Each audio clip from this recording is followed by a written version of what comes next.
الحمد للہ رب العالمین۔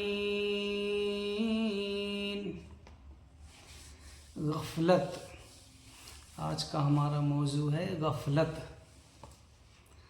غفلت سے شرمندگی بڑھتی ہے اور نعمت ضائع ہوتی ہے۔ خدمت کا جذبہ مانند پڑ جاتا ہے، حسد زیادہ ہو جاتا ہے اور ملامت با پشیمانی کی فرما برداری ہوتی ہے۔ سب سے بڑی حسرت، ایک نیک آدمی نے اپنے استاذ کو خواب میں دیکھا اور پوچھا، آپ کے نزدیک سب سے بڑی حسرت کون سی ہے؟ استاد نے جواب دیا، غفلت کی حسرت سب سے بڑی ہے۔ روایت ہے کہ کسی شخص نے حضرت ذوالقرنین مصری رحمۃ اللہ تعالی علیہ کو خواب میں دیکھا اور سوال کیا کہ اللہ تعالیٰ نے آپ کے ساتھ کیا سلوک کیا؟ تو انہوں نے جواب دیا کہ اللہ نے مجھے اپنی بارگاہ میں کھڑا کیا اور فرمایا، اے جھوٹے وعیدار، تو نے میری محبت کا دعویٰ کیا اور پھر مجھ سے غافل رہا، تو غفلت میں مبتلا ہے اور تیرا دل بھولنے والا ہے۔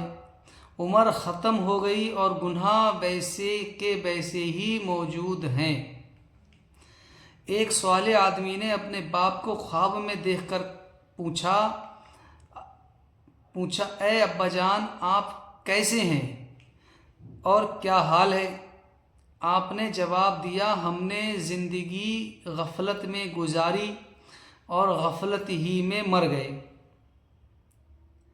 حضرت یعقوب علیہ السلام کا ملکن موت سے بھائی چارہ تھا۔ ایک دن ملکن موت حاضر ہوئے تو حضرت یعقوب علیہ السلام نے پوچھا، تم ملاقات کے لیے آئے ہو یا روح قبض کرنے کو؟ اسرائیل نے کہا، صرف ملاقات کے لیے آیا ہوں۔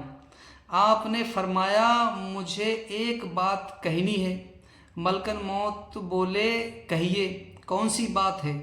حضرت یعقوب علیہ السلام نے فرمایا، جب میری موت قریب آ جائے اور تم روح قبض کرنے کو آنے والے ہوں تو مجھے پہلے سے آگاہ کر دینا۔ ملکن موت نے کہا، بہتر ہے، اپنی آمد سے پہلے آپ کے پاس 2-3 قاصد بھیجوں گا۔ جب حضرت یعقوب علیہ السلام کا آخری وقت آیا اور ملکن موت روح قبض کرنے کو پہنچے، آپ نے کہا، تم نے وعدہ کیا تھا کہ اپنی آمد سے پہلے میری طرف قاصد بھیجو گے۔ اسرائیل نے کہا، میں نے ایسا ہی کیا تھا۔ تو آپ نے سیاہ بال سفید ہوئے، یہ پہلا قاصد تھا۔ پھر بدن کی چستی توانائی ختم ہوئی، یہ دوسرا قاصد تھا، اور بعد میں آپ کا بدن جھک گیا، یہ تیسرا قاصد تھا۔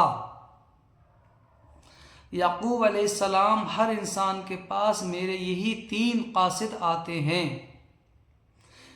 زمانہ گزر گیا اور گناہوں کو چھوڑ گیا، موت کا قاصد آ پہنچا اور دل خدا سے غافل ہی رہا۔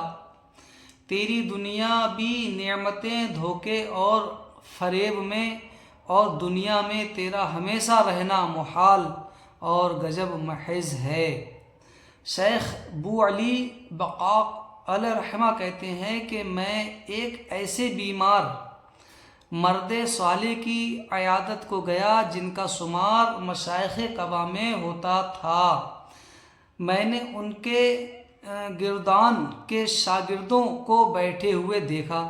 شیخ ابو علی رحمۃ اللہ تعالی علیہ رو رہے تھے۔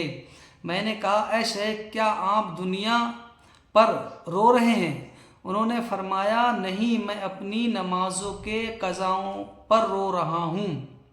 میں نے کہا، آپ تو عبادت گزار شخص تھے، پھر نمازیں کی کس طرح قضا ہوئیں؟ انہوں نے فرمایا، میں نے ہر سجدے غفلت میں کیا اور ہر سجدے سے غفلت میں سر اٹھایا، اور اب غفلت کی حالت میں مر رہا ہوں۔ پھر یہ آہا بھری اور یہ شعر پڑھے: میں نے اپنے حشر قیامت کے دن اور قبر میں رہنے کے بارے میں سوچا۔ جو عزت وقار والے وجود کے ساتھ مٹی کا رہن ہوگا اور مٹی ہی کا تکیہ۔ میں نے یوں حساب کی طوالت کے بارے میں سوچا اور اس وقت کی رسوائی کا خیال کیا جب نامہ اعمال مجھے دیا جائے گا۔ اے رب ذوالجلال، میری امیدیں تیرے رحمت کے ساتھ ہیں۔